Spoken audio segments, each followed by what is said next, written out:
Bismillahirrahmanirrahim. Assalamualaikum warahmatullahi wabarakatuh. Selamat pagi semuanya. Apa kabar hari ini? Alhamdulillah, luar biasa, Allahu Akbar.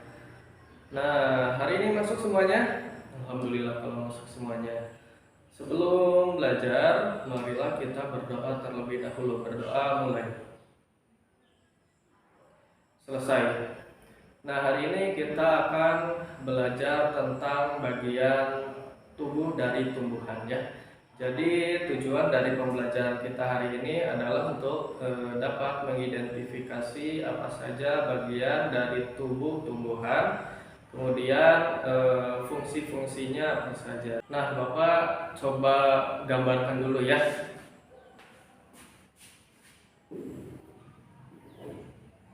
Nah, yang pertama adalah bagian akar. Akar ini dibagi menjadi dua secara umum ya. Jadi akar ini ada yang namanya akar tunggal, ada yang namanya akar serabut.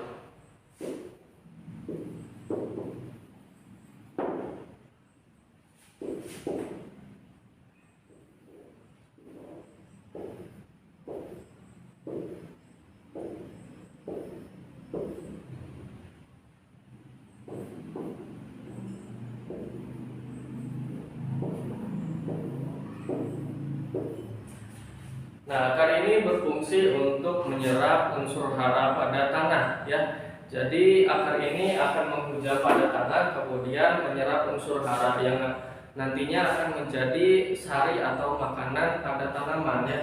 Jadi ini itu ada dua jenis akar. Yang pertama akar tunggal, yang kedua itu akar serabut. Akar tunggal ini bisa dikenali dengan bentuk akarnya, yaitu berbentuk vertikal ke bawah. Ini ya. Nah, di akar yang vertikal ke bawah ini nanti akan ada akar-akar lain yang merambat ke sekitarnya ya. Jadi akar tunggal itu ada satu akar yang menghujam ke bawah. Nah, itu namanya akar tunggal. Beda lagi kalau akar serabut. Kalau akar serabut ini berbentuk seperti rambut. Jadi akar ini akan membentuk ke segala arah. Nah, akar-akar ini biasanya itu kecil-kecil. Contohnya itu pada tanaman jagung. Nah, itu termasuk daripada akar serabut karena bentuknya seperti rambut kemudian menyebar. Jadi tidak ada akar yang vertikal ke bawahnya. Kemudian yang kedua itu adalah bagian daripada batang namanya. Nah, batang ini berfungsi untuk menyalurkan unsur hara atau sari makanan yang telah didapat oleh akar. Kemudian disalurkan oleh batang ke seluruh bagian tubuh tumbuhan. Itu fungsi daripada batang ya. Nah, batang ini terbagi menjadi beberapa lagi. Ada yang namanya batang basah, ada batang kayu, ada batang rumput. Nah, batang basah ini contohnya adalah pada gedebok pisang. Nah, itu namanya adalah batang basah. Atau pada bayam itu namanya adalah batang basah. Karena apa? Karena pada bayam itu kan bisa dirasakan teksturnya ya.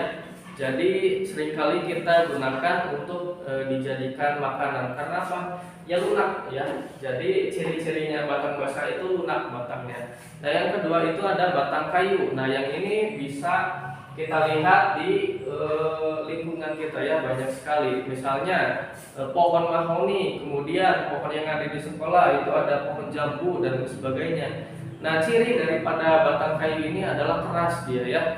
Nah, kemudian yang terakhir itu ada batang rumput. Nah, batang rumput ini biasanya itu pada batangnya itu berongga.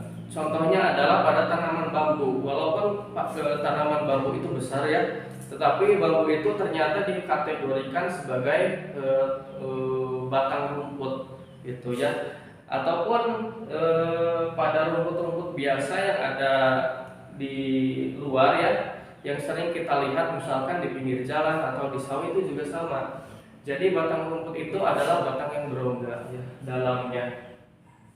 Nah, yang ketiga adalah daun. Nah, daun ini berada biasanya itu di atas ya. berfungsi sebagai pembantu daripada fotosintesis, proses fotosintesis. Ya itu nanti kita ajarkan lagi ya. Nah, kemudian daripada itu juga daun berfungsi untuk menahan daripada kelembaban pada tumbuhan ya, biar tidak cepat penguapan pada tanaman itu tidak cepat ya. Nah kemudian pada daun ini ada yang namanya tulang daun. Nah tulang daun ini ternyata tidak sama dengan tulang hewan ya. Tulang daun ini terbuat dari unsur-unsur dari tanaman, jadi berbeda ya. Walaupun namanya tulang daun, tetapi itu berbeda. Kemudian yang terakhir itu ada yang namanya buah. Nah buah ini yang sering kita manfaatkan ya, misalkan buah jambu, kemudian buah jeruk dan lain sebagainya. Nah fungsi buah pada tanaman ini adalah untuk menyimpan cadangan makanan mereka ya. Jadi dari batang kemudian disalurkan kepada buah. Fungsinya adalah untuk menyimpan cadangan makanan. Nah buah ini ternyata banyak juga bagiannya ya. Ada kulit buah, kemudian ada daging buah, kemudian ada biji yang terdalam. Nah si biji ini berfungsi untuk sebagai proses reproduksi pada tanaman. Jadi tanaman cara dia bereproduksi atau menggandakan diri itu lewat biji. Nanti biji itu misalkan kita sebar di tanah, misalkan biji jambu kita sebar di tanah, nah nanti itu akan tumbuh pohon jambu yang baru. Nah seperti itu. Nah sekarang Bapak ada tugas untuk kalian. Jadi kalian buat kelompok 4 orang ya. Nah nanti kalian akan diberi sebuah gambar. Kemudian nanti dari gambar itu kalian itu dilengkapi. Nah bagian tumbuh-tumbuhan itu apa saja ya? Silahkan. Sudah? Nah kalau sudah bagaimana? Asik hari ini? Iya asik dong. Nah, jadi bagian dari tumbuh-tumbuhan sudah mengerti semuanya ya? Ya, jadi yang paling bawah itu ada yang namanya akar. Nah, akar ini berfungsi seperti tadi, yaitu gunanya adalah untuk menyerap daripada sari-sari yang dibutuhkan oleh tumbuhan atau unsur hara yang ada di tanah ya. Kalau misalkan kita menyiram air di tanah, nah nanti si air itu akan diserap oleh akar. Kemudian disalurkan oleh batang ke seluruh bagian tumbuh-tumbuhan, kemudian akan disimpan sebagai cadangan makanan itu di buah ya. Kemudian ada juga daun, itu adalah berfungsi sebagai fotosintesis bagi tanaman begitu. Mudah-mudahan anak-anak semuanya dapat dimengerti, dan mudah-mudahan materi kali ini dapat bermanfaat untuk kita semuanya ya. Akhir kalam, terima kasih. Wassalamualaikum warahmatullahi wabarakatuh.